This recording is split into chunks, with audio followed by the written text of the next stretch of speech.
विहिरीच्या पाण्याची पाळी विकता येते का? नमस्कार, मी ॲडव्होकेट शुभम मोटे. एखाद्या मिळकतीमधील विहिरीमध्ये आपला हिस्सा असतो. आपल्याला अडचणीमुळे आपल्या मिळकतीपैकी बरेच क्षेत्र विकावे लागते. त्या क्षेत्रासाठी आपला विहिरीचा हिस्सा तसाच असतो.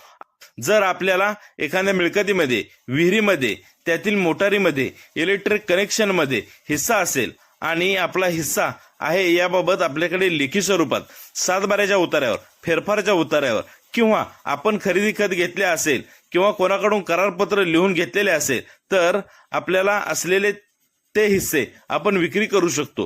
विहिरीतील फक्त पाण्याची पाळी घेणे याबाबत रजिस्टर खरेदी खत होऊ शकत नाही, मिळकतीबाबत होते. आपण जर विहीर असलेले क्षेत्र व त्यातील विहीर हे विक्री करणार असाल तर रजिस्टर खरेदी खत होते व फक्त विहिरीतून पाणी घेण्याचा हक्क विक्री करणार असाल तर ते नोटरी दस्ताद्वारे करता येतो.